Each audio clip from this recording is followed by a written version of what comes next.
Hey everybody, it's Marcia from Kansas Misfit.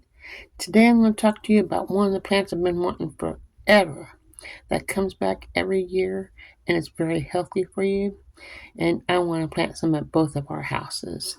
It's called elderberry. A lot of you might already know a lot about elderberry, but I didn't know elderberry. It don't tell me which ones are no good. I mean, it says there are several berries that are mistaken for elderberries, but they're poisonous, so you gotta be careful. And it tells you a little bit how to tell what an elderberry plant looks like.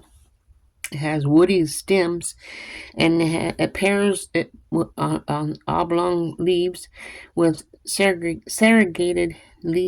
points on the edges, and on top of the leaves there is a cluster of dark fruit.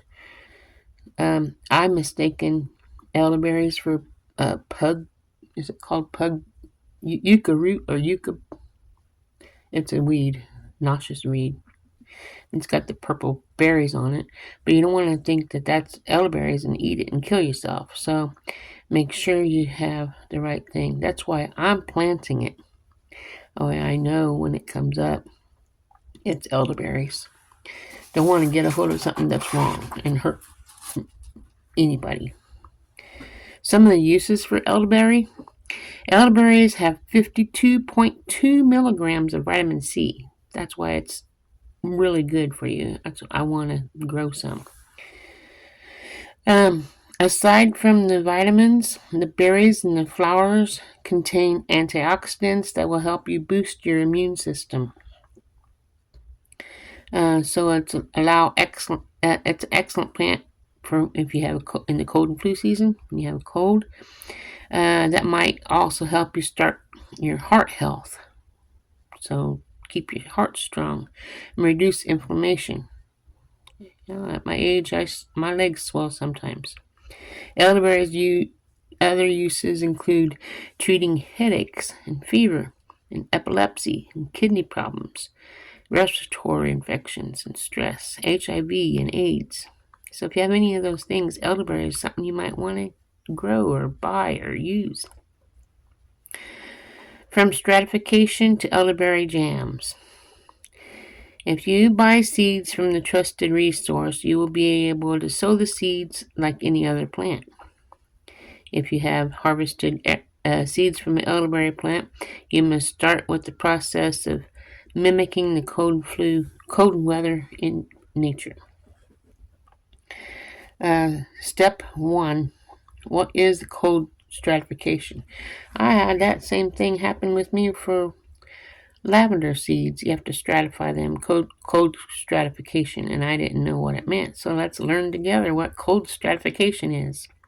Start with the plump, fresh berries of a late summer before the birds start to feast on them. Take the few bunches of the berries and put them in a bucket. Then you want to mash them up using potato masher. Cover them with water and stir occasionally. After 24 hours, good seeds that will have sunk to the bottom of the bucket. Skim off the top layers of the pulp and carefully put the water. I gotta go to this other page now. Put the water through the sieve and catch the very viable seeds. Wrap the seeds in a damp paper towel and then place them in a plastic bag and leave the bag in the refrigerator for 60 to 90 days. Without this cold period, seeds can take 2 to 5 years to sprout. Well, that's why you're supposed to stratify. So I do have I know I'm talking about elderberries, but I do have my lavender in the refrigerator, and it's been there since April, May, June, July, August, September, October, 6 months, and it says 60 to 90 days. Oh, it's been there long enough, right? Okay. Without the cold period, seeds can take 2 to 5 years to sprout, which would require a lot of patience. Yeah, I suppose so. Okay. After cold stratification, you can plant the seeds in about a 1/4 inch in the soil and just under the soil, add some mulch. sawdust or some bark works well. Keep the seeds in a sunny area and the topsoil moist. Germination occurs within 4 to 6 weeks, but it could take as long as a few months. Patience. So, do not worry if there's no sprouts early on. For years of self-sustainability, plant serves bushes of encourage cross-pollination. Tip number 2 for growing elderberries. Care and patience with the elderberry bush. Even after germination, you will need a little more patience. Elderberry bushes take a couple of years to mature fully. During this time, all you need to do is water the plants once or twice a week. You can keep the area around the base of the plant weeded, but do so gently so that you do not disturb the roots. Because remember, there's only a fourth dimension to the soil.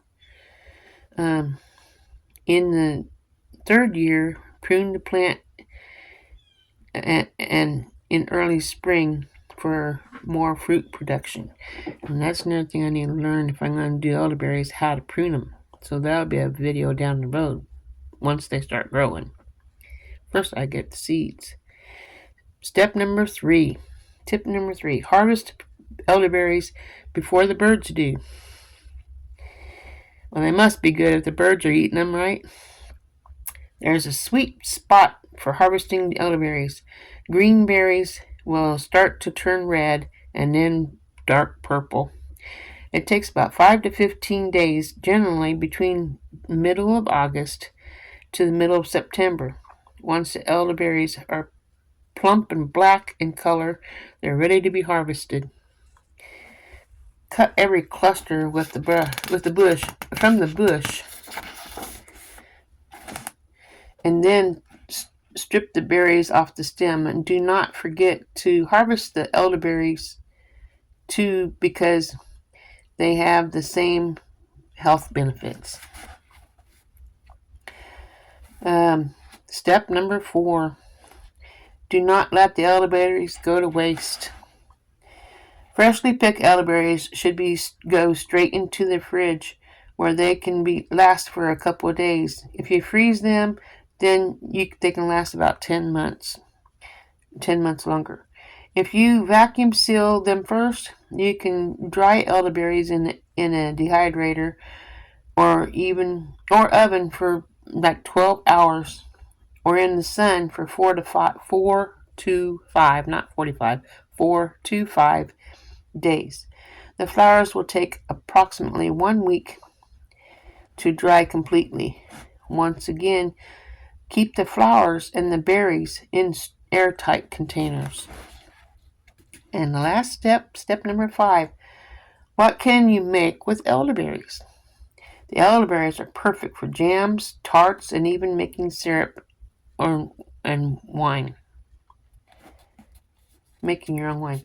The berries do have a nasty habit of staining fabric, so be careful, wear an apron. Unless you're purposely attempting to dye materials, be careful with the clothes. The flowers are completely used for teas. You can use both the flowers and the berries to make tinctures, salves, syrups, and vinegar or oil. Fill a jar with berries and flowers and top the jar with alcohol. Leave the jar in a cool place for 3 to 4 weeks. But remember to shake it every day. Use the same process with apple cider vinegar to make vinegar for salads and for cooking. Instead of vinegar, you can also use your favorite cooking oil to extract the medicinal properties. And again, use it for dressings and cooking. Melt beeswax into the oil for a salve. An elderberry salve is effective when rubbing into aching pains and muscles. I never thought of that, so I definitely need these things because the older you get, the more pain you have in your back and legs and shoulders, neck. And yeah, you know the story if you're got pain. For a syrup, use elderberries. Use either the elderberries, the flowers, or a combination of both. Cover them with water in a saucepan and let them simmer. Smash the berries and flowers with a fork. And some people like to add ginger or cinnamon while this mixture is being simmering. When the liquid starts to produce and thicken up, strain it and add some honey if you want. This syrup will last for around a month in the fridge. Steer clear from raw berries. My eye itches. Do not consume the elderberry plant leaves, roots, and stem like the raw berries. They contain lectin and cyanide, cyanide,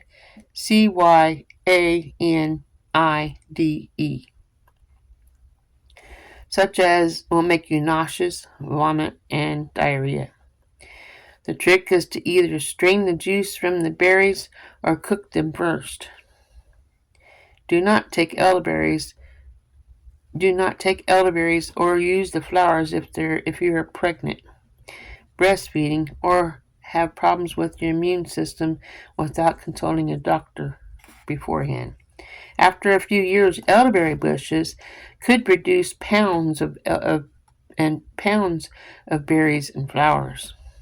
If you cannot use them all, it's okay. Keep what you need in the freezer for a year round, or year round, but leave some of the flowers and berries for the birds and other insects. They will go a long way with pollinating your garden. And that is elderberries. I hope you enjoyed that. Hope you learned something from that. And hope you use some of the recipes and make some. And if you do, let me know. Because I definitely want to do that. And I'll probably make a video of it when I do it. But it's going to take a few years. So we'll see what God has in store. Remember, God loves you. And so do I. We'll see you tomorrow. Have a wonderful day. Ta-ta.